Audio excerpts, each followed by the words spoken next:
국회 1년 예산이 대략 한 3천억 원 정도 됩니다. 국정원 1년 예산에도 못 미치는 작은 돈으로 입법부 전체가 운영된다는 자체가 좀 놀랍고 충격적이기도 하죠. 돈 훨씬 더 많이 들여서 좋은 일을 많이 해야 되는데 매일 국회의원들이 임금이 뭐 세다 어쩌고저쩌고 이제 이런 이야기들을 하는데 사실 그 비판 기사를 쓰는 기자 월급이나 국회의원 월급이나 거기서 거기이기 때문에 그런 비판이 과연 옳은가라는 생각이 들기도 하고요. 행정부의 예산은 뭐 작년 기준으로 570조에 달하는데 지금 국회의원은 300명밖에 없지 않습니까? 한 국회의원이 19조의 예산을 감시를 해야 되는 거예요. 근데 말이 19조지. 19조 예산을 감시하는 게 되겠습니까?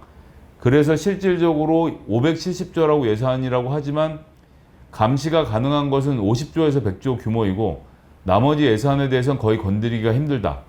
그래서 행정부에게 우리나라는 그 행정 관료들에게 권력이 더 쏠려 있는 구조라고 보시면 되겠고 그래서 민주당이 아무리 180석을 잡아도 민주당 마음대로 뭔가 잘 시원하게 안 되는 것은 그런 구조적인 또 문제점을 저희가 지적하지 않을 수 없습니다. 제 생각에는 지금 우리나라가 300명 정도로 지금 입법 의원이 있는데 그 인원이 좀 더 늘어야 된다라고 생각을 합니다. 덴마크나 다른 이제 북유럽 국가들은 1인당 그 국회의원이 담당하는 국민의 수가 우리나라보다 훨씬 낮은 걸로 알고 있는데 대변인님이 생각하시기에 우리나라에서 어느 정도의 의원이면은 우리나라 국정을 운영하는 데 있어서 적정하다고 보시는지 처음에 말씀하셨을 때 3천억 정도의 규모를 가지고 있는 국회 예산이라고 하셨는데 얼마까지 늘렸을 때 적정한 규모로 행정부를 견제할 수 있는지에 대해서 듣고 싶습니다. 덴마크 말씀하셨으니까 덴마크랑 비교를 한번 해보겠습니다. 덴마크의 국회의원이 179명인데 여기 인구가 560만 명 정도밖에 안 되거든요. 그러니까 이제 우리나라의 인구 비례를 적용해보면 덴마크엔 국회의원이 33명만 있으면 됩니다. 그러면 덴마크의 인구 비대로 우리나라가 국회의원이 만들어진 몇 명이냐? 1595명. 예. 1600명에 달하는 국회의원이 있으면 됩니다. 그럼 사람들이 막 뒤집어지겠죠. 뭐 국회의원이 그렇게 많을 필요가 있냐고 하지만 여러분들 모든 재원은 희소할수록 가치가 높아지는 겁니다. 그러니까 그 얘기는 뭐냐 하면 국회의원이 300명일 때 개별 의원의 힘이 세겠습니까? 10명일 때 힘이 세겠습니까? 10명이 입법부를 다 차지하고 있다고 생각해 보세요. 10명이 다 임금인가요? 대통령 이상의 권력을 가지게 되겠죠. 그래서 300명으로 쪼개했는데 이게 1500명이 된다고 생각해 보세요. 발에 채는 게 국회의원이면 국회의원 개개 국회의원들의 권력은 떨어질 겁니다. 하지만 그것이 다 모인 입법부의 권력은 세지겠죠.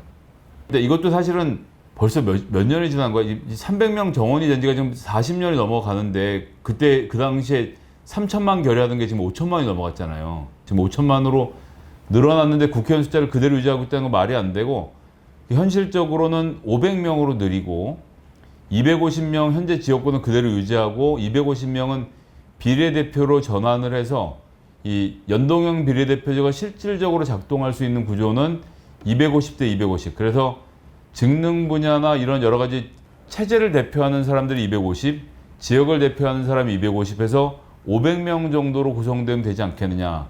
그리고 3천억 원이니까 두당 10억 아닙니까? 그러니까 300명이 500명으로 늘어나면 5천억 원이죠. 그럼 5천억 원, 야, 너무 많은 돈 아니냐고 하지만 국가 1년 예산이 570조인데 그 500명의 국회의원이 달겨들어서 쓸데없는 예산 그 중에서 1%만 깎으면 5조 7천억 원입니다. 5천억 원을 들여서 5조 7천억 원을 아낄 수 있는 거 아닙니까? 누구에게도 모두에게 혜택이 돌아가는 것이고 국회의원의 숫자는 늘어나면 늘어날수록 국회라는 직업은 하찮아질 것이고 그럴수록 우리 청년들에게 다른 사람들에게도 국회 입성의 기회는 많아질 것이고 국회의원을 벼슬하는 것처럼 와서 하는 것보다는 실질적으로 입법이라는 과정과 정치라는 과정을 통해서 뭔가를 이루고 싶은 사람들이 들어온 곳으로 바뀔 것이다. 독일처럼 800명, 1000명까지는 안 가더라도 500명까지 늘렸으면 좋겠다. 자, 1000명이라고 생각해 보세요. 얼마나 개별 국회의원들의 가치가 하찮아지겠습니까? 당연히 월급도 깎일 것이고 보좌관의 숫자도 줄어들 것이고 정상적인 국회가 될 것이고 지 손으로 운전하고 지가 질의서 써서 의정활동하는 정상적인 사회로 돌아갈 거라고 저는 생각을 합니다. 국회의원도 시험 쳐서 공천하자는 이야기가 있는데 이들이 미디어로 보는 국회의원은 딱히 공부를 열심히 하는 느낌이 아니다. 대변인님이 이슈에 대해서 어떻게 생각하는지 질문드리고자 합니다. 기본적으로 유권자가 걸러서 투표하는 사람에게 학력 제한을 두는 것은 대단히 오만한 발상입니다. 이런 게 있어요. 기본적으로 노력하면 안 되는 거 없다. 자기들은 그랬지. 노력까지가 재능에 포함되고 유전된다는 사실 자체를 인정을 안 하는 거죠. 그냥 IQ라든지 근면성이라든지 유전되는 몇 가지 형질 플러스 가족의 환경이 받쳐주면 다시 여러분들이 쳐다보고 있는 그 사대를 싹 걷어버리고 완전히 새로운 클래스를 만드는 일이 될 것이라서 그런 점에서는 국회의원들에게 자격시험 부여하는 것은 반대입니다. 그리고 계속 아까 전에 말씀드렸지만 초선 의원 비율이 40%인 세상에서 가장 많이 새로운 세력이 들어오는 것이 국회이기 때문에 새로운 사람이 없어서 뭐가 안 된다라는 말은 저는 거짓말이라고 말씀드리겠고, 오히려 정당이 자기 정체성에 대해서 제대로 된 토론과 합의들이 아직 안 만들어지고 있는 게 더 중요한 문제가 아닐까, 그런 이야기를 드리고 싶고요. 청년들의 목소리가 무엇인가? 형제 청년들의 목소리는 서울대 조국반대 시위에서와 같이 조작되고 왜곡된 목소리가 아니냐. 저도 똑같이 이렇게 생각을 하기 때문에 무슨 페미니즘이 맞아, 아니야 반페미니즘이 맞아, 이런 얘기를 하는 것 자체가 586이 자기들이 파일을 다 차지하고 여러분들한테 300명을 모아놓고 5를 주면서 그 5를 주고 내가 100을 갖고 있는 걸 들키면 그 300명이 나한테 달겨들 것 같으니까 5를 주면서 야 공정하게 남자고 여자서 싸서 나눠 먹어, 이러면 사람들이 저기 있는 100이 안 보이고 내 눈앞에 있는 5랑 내 앞에 있는 적인 여와 내 앞에 있는 적인 남이 보이거든요. 여러분들끼리 싸우는 와중에 편안한 노후를 즐기고 싶은 기성세대의 음모가 숨어 있다는 것을 아시고 여러분들의 적은 주변에 있는 이성이 아니고요. 여러분들의 파일을 내어주지 않고 있는 기득권층이라는 것. 그래서 그 기득권층들로부터 어떻게 파일을 빼앗아 올 것인지로 눈을 돌려야 된다. 그렇게 해서 남녀 간에 싸우는 가운데 가지고 있는 자들은 아주 편안한 노후를 즐길 수밖에 없는 구조로 가겠다. 이런 말씀을 드리고 싶고요. 당장 공채 축소라든지 정치권이 외면하는 문제들 정치인들 얼마나 관심을 가지고 있는지 모르겠습니다. 공채라는 제도가 없어지는 것을 정치권이 어쩔 수는 없습니다. 사람 뽑는 것은 자기의 자유니까. 다만 정치권이 할 수 있는 일은 21세 미래의 먹을거리가 뭐냐, 그 먹을거리를 찾아내고 그 먹을거리에 대한 지원을 아끼지 않는 거죠. 그래서 뭐 이번 한미 정상회담이랑 연결시켜서 보면 백신 관련돼서 이제 우리가 허브가 된다고 하지 않습니까? 이게 가지는 의미가 굉장히 큰데요. 긴 얘기 짧게 하면 결국 미국이 아시아 태평양 지역에서 택할 수 있는 전략적 비즈니스 파트너가 한국밖에 없는 상태인 겁니다. 그러니까 북한과의 관계를 해소해서 한국의 리스크를 줄여서 한국에게 몰아주는 게 낫겠다는 판단을 하는 거죠. 그러면 이제 바이오 산업이 성장을 하는 겁니다. 여기 일자리가 많이 생긴 뭐 공차가 됐든 뭐 수시 채용이 됐든 뭐가 됐든 사람 뽑을 거 아니에요. 그렇게 해서 여러분들에게 일자리를 만들어 주는 게 정치가 할 일이지, 너네가 어떤 방법으로 뽑아라라고 기업에게 이야기를 할 수가 없죠. 그런 상태인 거고, 그런데 이렇게도 일자리가 안 만들어지니까 헛돈 뿌려가면서 창업하라고 여러분들 부추기는 겁니다. 가게 하나씩 내주고 이거 잘해봐라고 2년 지나서 지원금 끊기면 다 망해 나가는 것.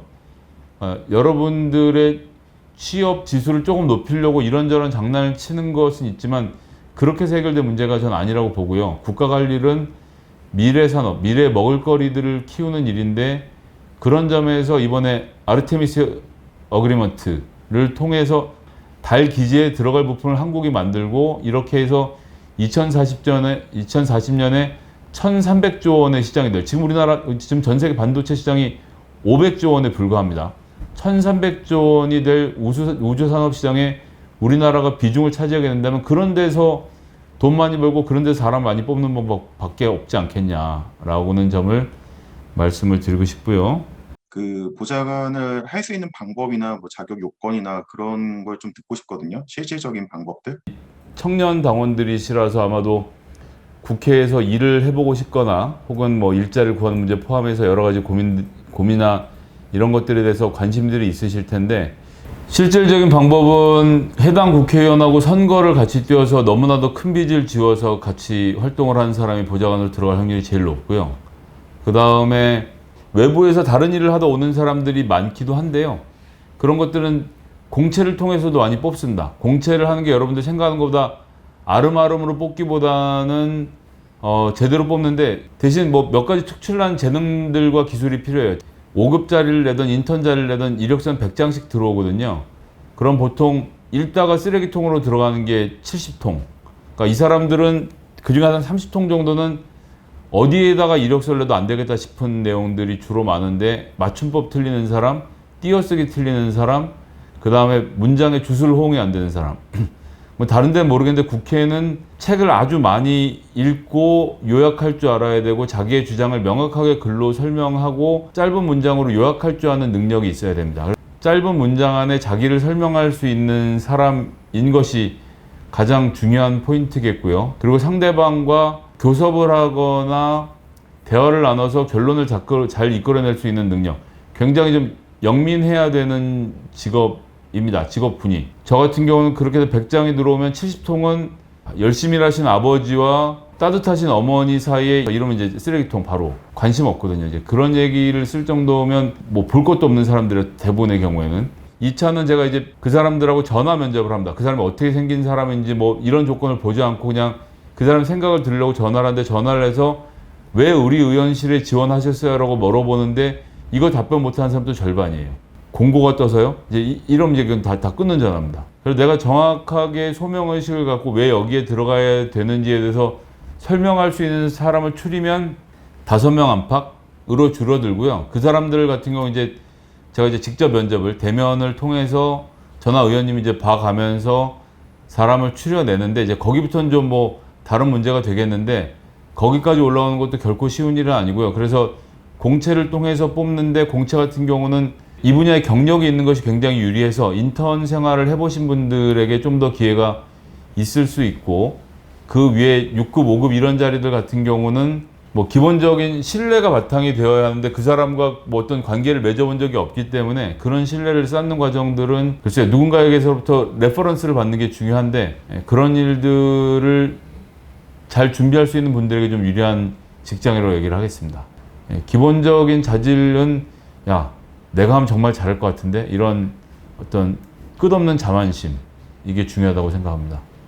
이번 청년 아카데미를 한 달 동안 진행하면서 저 되게 이제 평소에 만나 뵙기 힘든 분들을 좀 만나 뵐 수 있어서 되게 저 같은 경우 되게 좋았어요. 그래가지고 다른 분들 생각도 되게 궁금했고 제가 또 이제 제 혼자 스스로 막 갇혀있는 그런 느낌이 들었었는데 이젠 또 다른 분들 의견을 경청하면서 저 같은 경우에는 좀 열린 그런 생각 가졌거든요. 마지막으로 대변인님께서 저희들한테 해드리고 싶은 말씀 그리고 이제 강의 마무리하시는 소감 부탁드리고 마치도록 하겠습니다. 무엇을 개혁하든 결국 무엇을 하든 20년이 걸리더라고요. 제가 1992년에 대학교 2학년을 다니고 있을 때 선거운동 하러 나가서 선거 유인물을 그때는 유인물을 나눠줄 수 있었거든요.